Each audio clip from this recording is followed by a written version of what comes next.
Sledeča oddaja je bila posneta s pomočjo prijateljev in sodelavcev misionarske skupine Joyce Meyer. Vi morate vztrajno iskati in hrepeneti z vso močjo, da bi delovali po svetem duhu in si neusmiljeno prizadevati za to, kar je Bog vsadil kot seme v vaše srce. Tako da bo vsa vaša duša prežeta s tem in se bo kazala tudi na zunaj, ter lahko ljudje po vas spoznajo Boga.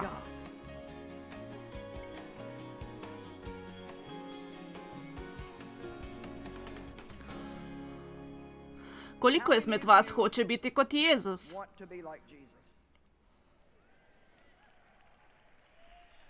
Ali ste prepričani? Ste res prepričani glede tega?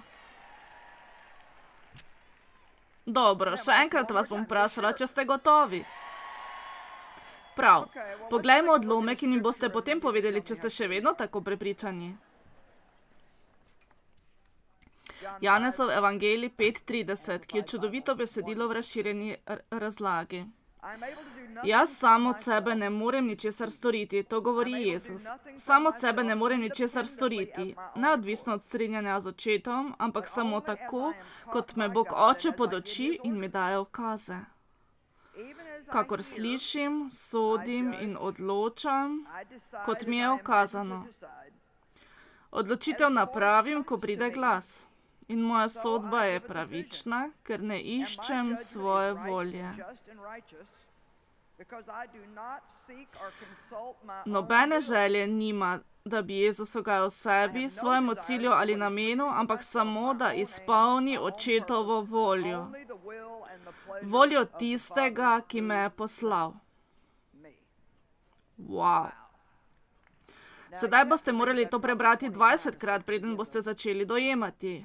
Jezus je rekel: karkoli mi Bog Oče reče storiti, karkoli mi Oče pove, to storim. Poslušam ga, čakam ga, da mi pokaže, kaj storiti. Ne morem napraviti nobene odločitve, ker sem se že vnaprej odločil, da bom napravil vse, kar mi bo Bog Oče naročil. Potem, ko preberemo Janezovo 5. poglavje 30. vrstico, kjer pravi: ne iščem svoje volje ali tega, kar mi ugaja, ne upoštevam svoje volje.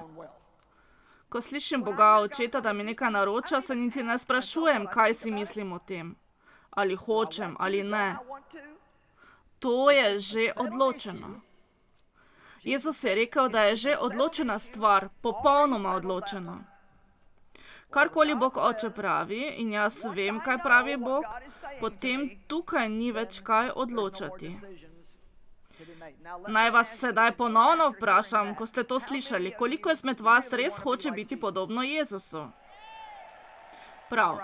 Potem bom molila za vas prav sedaj, v Jezusovem imenu, da začne revolucijo Svetega Duha, da Sveti Duh prevzame vodstvo v vašem življenju, da bo preplavil vaše življenje, pa četudi vas mora privezati k oltarju, da ne bi nikoli pobegnili od njega. Tako se mu ne boste mogli odmakniti, dokler Bog ne uspe storiti vsega v vašem življenju, kar se je namenil. Amen.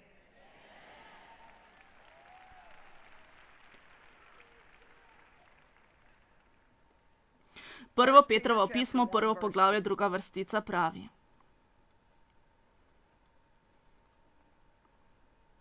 da smo bili izbrani in posvečeni po vnaprejšnjem vedenju Boga Očeta. Se pravi, da smo posvečeni, postali smo sveti, kar pomeni, da smo ustvarjeni za poseben namen. Naj vam nekaj povem. Vi niste isti kot vsakdo drug v svetu, ki ne pozna Kristusa kot svojega odrešenika. Vi ne morete delati vsega, kar oni delajo. Vi se ne morete obnašati tako, kakor oni. Ko je Sveti Duh prišel na vas, ko vas je Kristus napravil za svoje prebivališče, vas je izbral za nekaj posebnega. On vas je posvetil in vas v duhu napravil svete. On je duh. Potem, ko je začel Kristus prebivati v vas, imate v duhu vse, kar potrebujete, da živite duhovno življenje in se obnašate, kot bi se obnašal Jezus na vašem mestu. Vse je v vas. Ni pomembno samo, kaj je v vas, sedaj jaz poskušam, da bi vi to pokazali tudi navzven.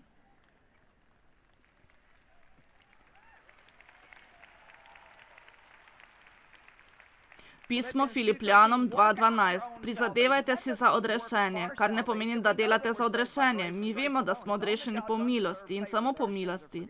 Samo Božja nezaslužena milost, da so nam grehi odpuščeni. Na to pravi, vzemite to odrešenje, ki vam je bilo podarjeno in si s strahom in trepetom prizadevajte za vaše odrešenje, ki vam je bilo podarjeno. Ko prejmete Kristusa za odrešenika, je od tega trenutka naprej vaš najpomembnejši cilj v življenju, da se naučite, kako izpolniti vse, kar Bog hoče, da dopustite, da vas On popolnoma prevzame in da ste za njega dragoceni. Naj vam povem, bolj ko boste to delali, bolj boste srečni.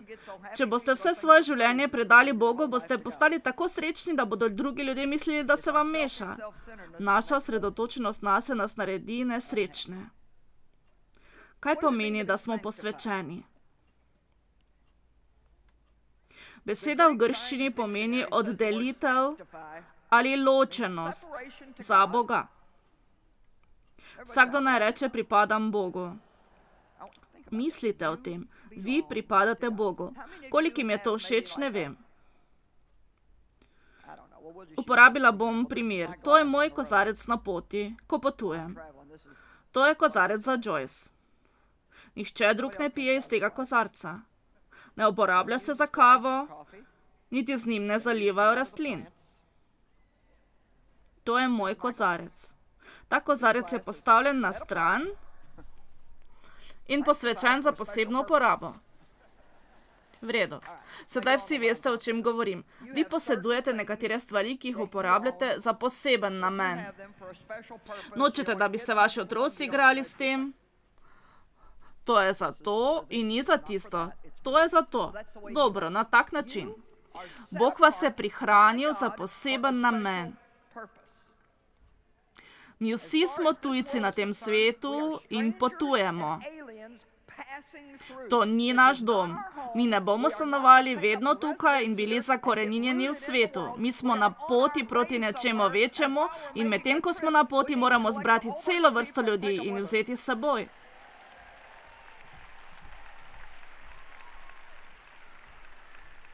Ali se zavedate, kako je večnost dolga? Mislim, če tudi bi živeli 100 let, kar sicer dočaka zelo malo ljudi, pa vendar, recimo, da boste. To ni nič v primerjavi z večnostjo za vedno in vedno in vedno. Torej kaj? Če se boste malo odpovedali nečemu, kar bi vi raje, da se ne bi bilo treba. Pa kaj? Če storimo to, kar od nas Bog pričakuje, da storimo, smo zanj lahko dragoceni. V nas je mir in veselje, ter smo pripravljeni, da preživimo večnost v njegovi prisotnosti.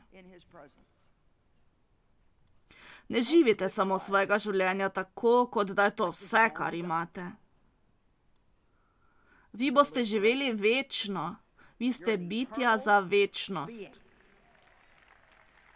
Morda o tem ne razmišljamo dovolj, ne vem.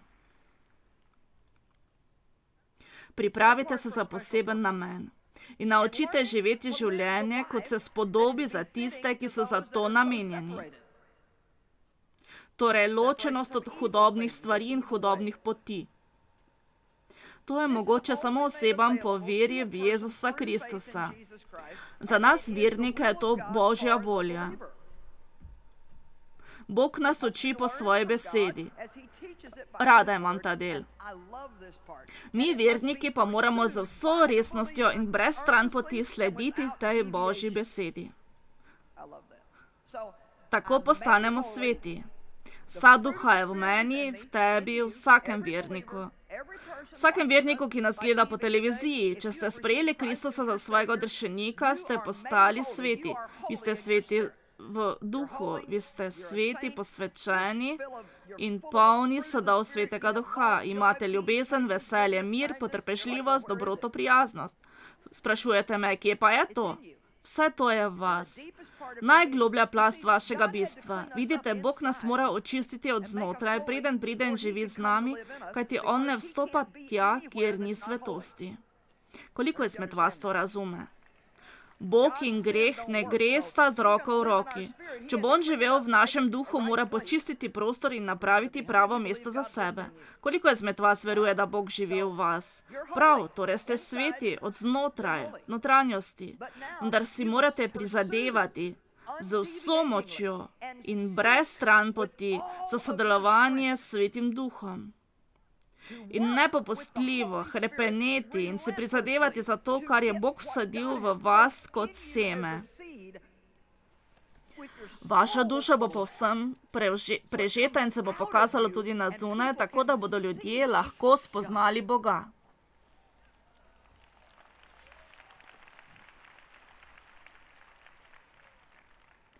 Najslabši položaj na svetu je v tem, da nas kristjane težko prepoznajo v svetu.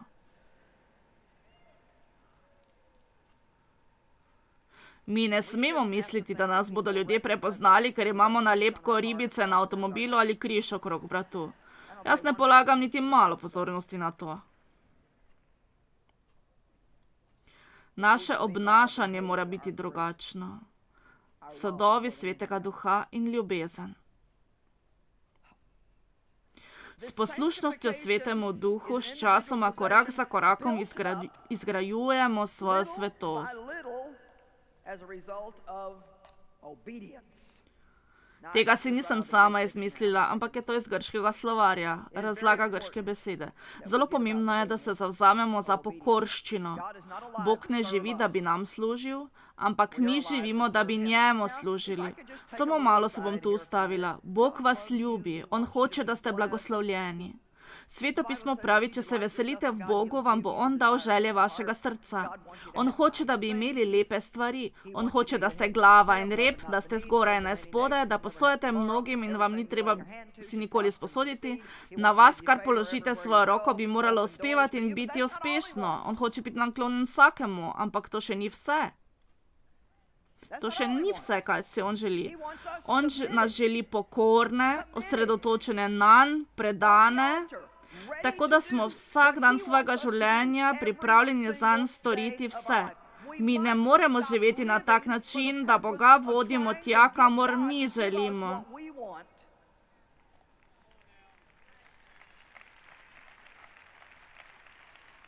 Sedaj si mogoče mislite, vendar to ne more biti preveč zabavno. Prosim. A vam lahko povem nekaj zanimivega? Vsi ti ljudje, ki so včeraj zapustili klic k oltarju, imajo nekaj neprijetnega v sebi. Nekateri izmed njih se še morda danes ne počutijo v redu. In niti ne vedo, kaj je narobe. Šel sem na tisto predavanje, da bi bil srečen.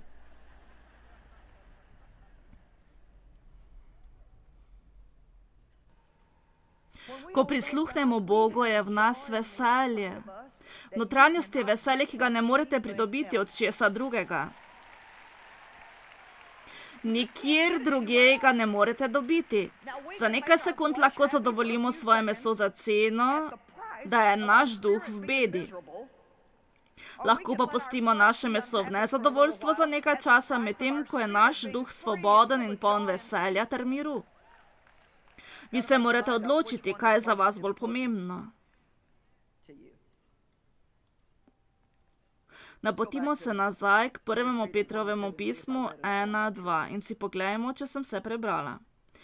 Nisem popolnoma gotova. Posvečeni in sveti po Svetem Duhu. Torej smo mi vnaprej izbrani po vedenju Boga Očeta s posvečenjem duha za voljo poslušnosti in kropljenosti s krvjo Jezusa Kristusa. Torej Mesija. Wow. Tu je še eden zelo podoben tekst v 22. vrstici. Na hitro poglejmo. Svoje duše ste očistili v poslušnosti resnici po Svetem duhu. Mi lahko bogamo Boga samo po Svetem duhu. Ne poskušam vas nagovarjati, da si sami prizadevate v tej smeri, vendar vam želim povedati, da v trenutku, ko se obrnete v smeri Boga, da storite to, kar On hoče, v tistem trenutku se bo z vami povezal in vam dal tudi moč, da boste sposobni to storiti. Dobro poslušajte, Bog nam nikoli ne naroča stvari, ne da bi nam dal tudi moč in pripravljenost, da jih izvršimo. Vi lahko storite vse, karkoli vam Bog naroča, po moči našega Gospoda Jezusa Kristusa.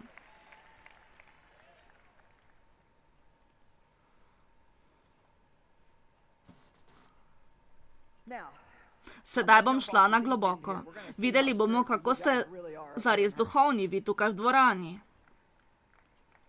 In tudi vi, ki gledate po televiziji. Že vnaprej vam povem, da bom stopila komu na prste. Torej, nikar ne ugašajte televizije. Poslušajte me do konca. 1. Tesaloničanom 4. poglavje.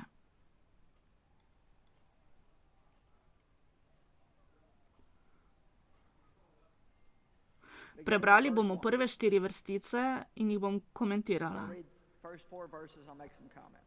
Sicer pa vas, bratje, prosimo in opominjamo v Gospodu Jezusu, da še bolj napredujete v tem, kar ste prejeli od nas, namreč to, kako vam je treba živeti, da boste ugajali Bogu.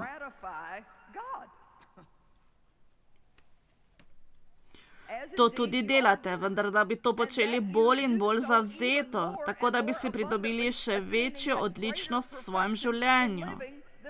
Torej, Pavel jim pravi, glejte, bratje, vi dobro delate, vendar vas hočem spraviti do druge stopnje. To je natančno tisto, kar vam jaz pravim.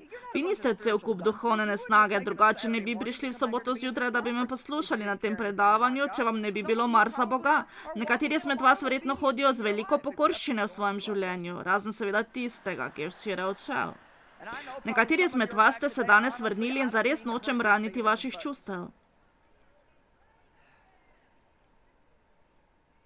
Vendar želim, da bi prispeli na višji nivo. Zelo sem zadovoljna, da počujem prav to ta teden, ker tudi meni pomaga.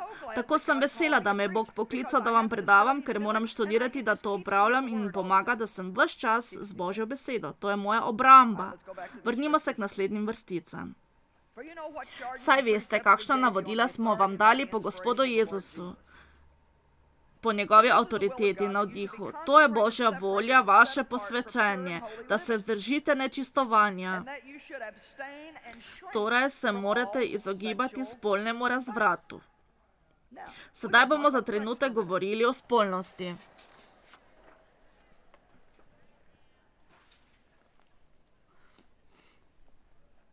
V kakšno neumno zmešnjavo smo danes zabredli v tem svetu.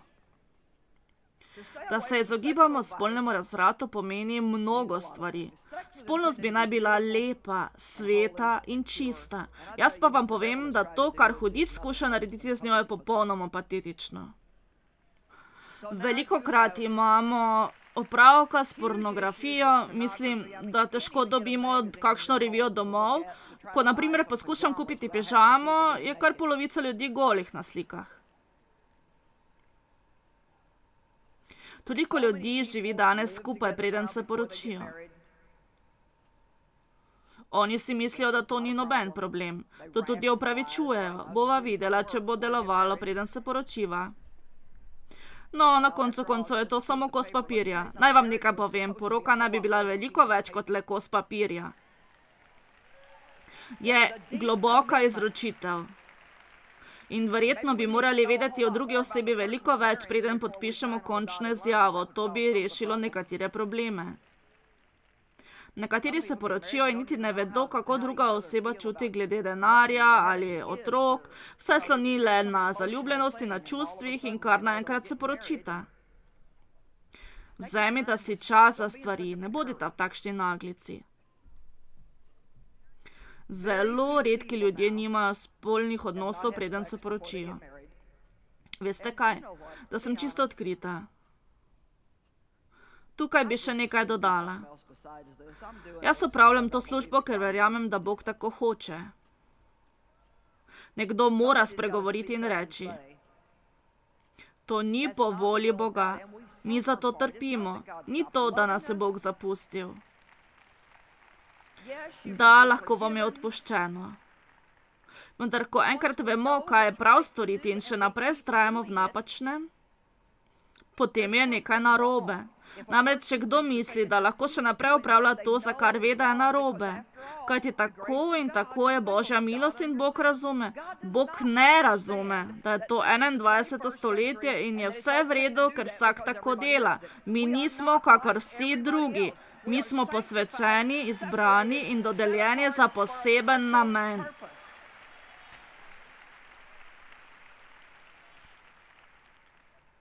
Veste, kaj se zgodi? Ko imata dva spolne odnose pred pravim časom, pobereta vaš čar in lepoto iz tega. Nihče pa ne gleda več naprej, ker več nima na kaj čakati. Mi imamo ogromen problem v naši družbi s takojšnjim zadovoljstvom. Vsakdo hoče, kar se mu zazdi in to takoj. Če se nečesa ne morejo privoščiti, pa vzamejo na kartico. Tu ni časa za čakanje na stvari, ni da bi nekaj pričakovali, hrepeneli po čem, delali načrte, za nekaj varčevali in se disciplinirali ob stvareh. Prav, ista stvar je s spolnimi odnosi. Vi se lahko kontrolirate. A ne morete se kontrolirati? Svetopismo pravi, da se lahko kontroliramo. Ne postavljajte se v položaj, ko se to lahko zgodi. Če imate težavo, potem, ko greste ven, pojdite z drugimi ljudmi.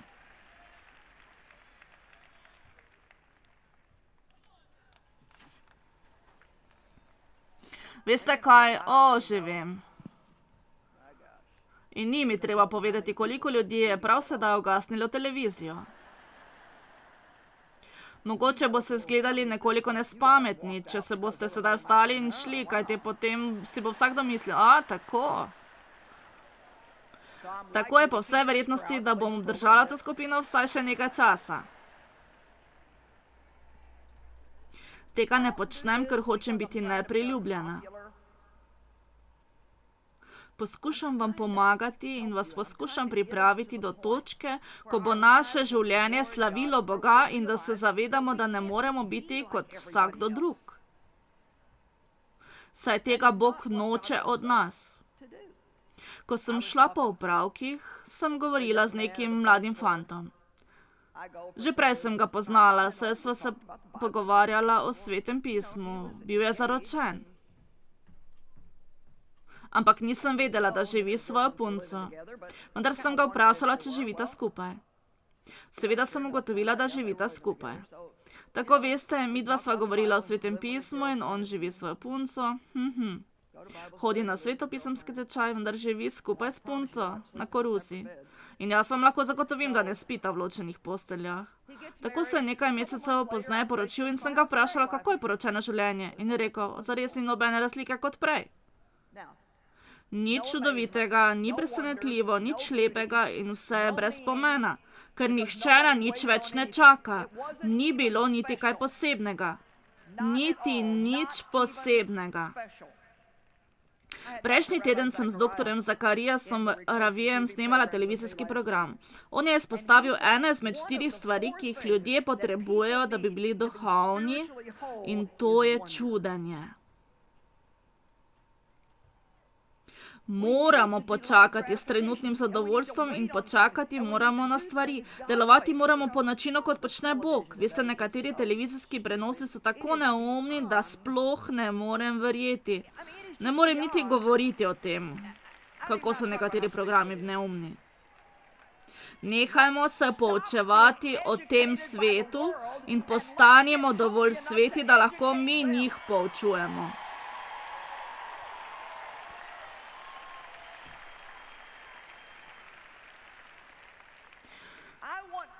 Želim, da se vrne čudenje, da se vrne lepota. Ljudje pa imajo spolne odnose pred zakonsko zvezo, ona zanosi in potem noče odgovornosti za svoje obnašanje ter napravijo splav. Ljudje zapravljajo z bančnimi karticami in ko bi morali plačati svoje položnice, so brez denarja in bankrotirajo. Ljudje se opirajo, živijo brez zadržkov, nedisciplinirano življenje in ko padejo v godljo, niti ne prevzamejo odgovornosti zanjo. Zakoni v naši družbi pripravljajo odprta vrata, da ljudem popolnoma uničijo svoje življenje. Popolnoma si uničijo življenje.